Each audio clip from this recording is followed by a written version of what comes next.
Hello, everyone, and welcome back to our spiritual exercise group. I'm glad you're here. We are on week 11, exercise 11, and this is witnessing. All right, and why are we doing this? Well, we have a mission, and that mission is to exercise ourselves unto godliness so that we become spiritually strong. This is based on 1 Timothy 4:7. Exercise yourself unto godliness. We have a vision, and our vision is to spiritually work out every week for 1 year. We will meet once a week to examine a foundational biblical truth. Then throughout the week, we will read it, meditate, and pray over it until the Holy Spirit brings us in the truth. All right, we've been doing this for 11 weeks in a row now, and that is about 20% done. How's it going for you? How's your journey with it? Let me know in the comments below. And we are really trying to become spiritually strong. And I've been having a blast. Our group has been having a great time with this. We've all been growing in the Lord tremendously, and it's just really cool to see. Every week we memorize scripture, and this week's scripture that ties into the topic, witnessing, is from Acts 22:15. For you will be a witness for him to all men of what you have seen and heard. And first things first, new believers must learn to witness for the Lord. We have this light and this fire inside of us. We cannot cover it up and hide it. We have to share it. You have already been saved. Your light is kindled. What about other people? They're left out in the dark. Who do you know that is not saved? We need to witness to them because the consequences are dire. And we're talking about hell. And I can't imagine my good friend who doesn't know the Lord. I can't imagine them going to hell. So that is an eye-opener for me. I've personally challenging myself to witness more, be a witness. My life is a witness, but also witnessing of what I've seen and what I've heard of the Lord Jesus. In 1 John 4:14, John says, we have seen and testify that the Father has sent the Son to be the Savior of the world. This is what we're testifying. This is what we're witnessing, that the Father sent the Son to be the Savior of the world. When I witness, I usually start with how Jesus has changed my life, how I've been transformed. Because usually if I start off with a personal testimony of my story and how I've been changed, that's more real for that person. And then I could segue into Father sending the Son to be the Savior of the world. All right, we need to testify with the same conviction as John does about Jesus, about how God has changed our lives.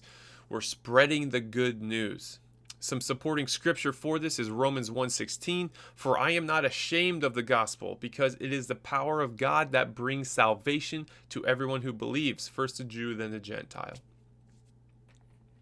Okay, we are to bring souls to the Lord. He does the work. We don't save. He saves. So Watchman Nee says the first thing a person should do after receiving the Lord is witness the Lord. Okay, if your life has been changed and you've been transformed, you're regenerated, the first thing we should do is go and witness and tell others. All right, Watchman Nee tells us how to witness, and this is straight from the Bible.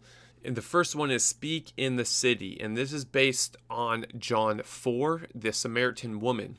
When Jesus tells the Samaritan woman, you will never be satisfied with drinking this water. You'll have to drink it again and again. The world can offer and may satisfy for a time, but sooner or later their thirstiness will return. And the Lord Jesus showed the Samaritan woman who he was. The woman left her water pot, rushed into town, and says, come see a man who told me all the things I ever did.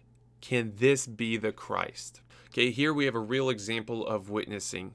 She believed and said, man, this could be the Christ. Come see a man who told me all things that I ever did. She went into town, she spoke in the city, and witnessed there.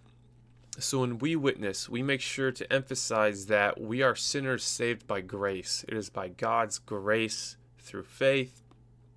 It's nothing that we do lest we can boast. Okay, the second one is witness at home.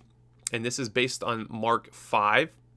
1 through 20, where a man was possessed by an unclean spirit. He was cutting himself with stones, and the Lord cast the unclean spirit out of that man, and he wanted to follow Jesus, but the Lord said, "Go to thy house and tell your friends and family and tell them how great things the Lord has done for you and how he had mercy on you." Okay, so that's an example of witnessing at your home. The third one is proclaiming in the synagogue, and this is Saul. Saul went straight away to the synagogues. He proclaimed Jesus, that he is the Son of God, and all that heard him were amazed. So what is today's present day synagogues? Let me know what you think in the comments below. But I think the main point is to be witnessing. And wherever the Holy Spirit leads you to witness, go and witness there. How can we keep our mouths shut?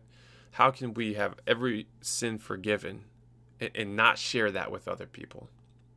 Okay, and the last one is personal witnessing, and this is from John 1:40.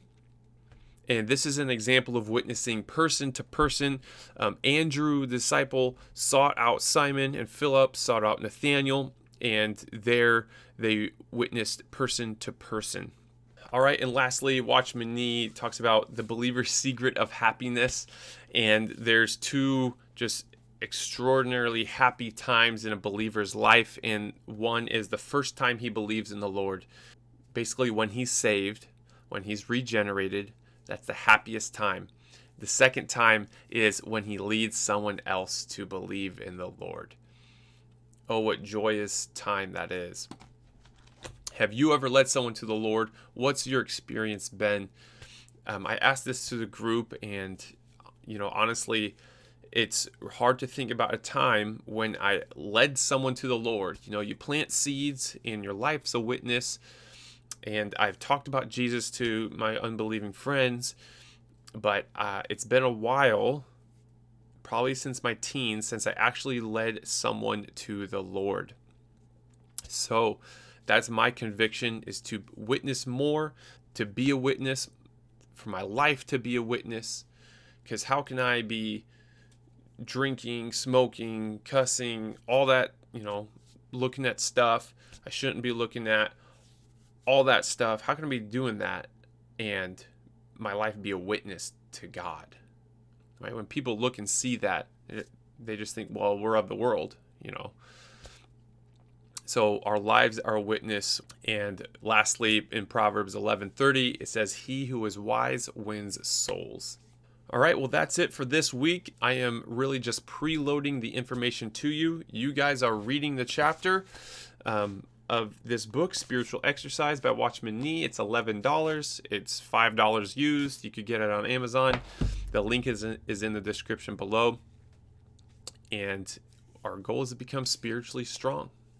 All right. Thanks for joining us, friends. I'll see you next week.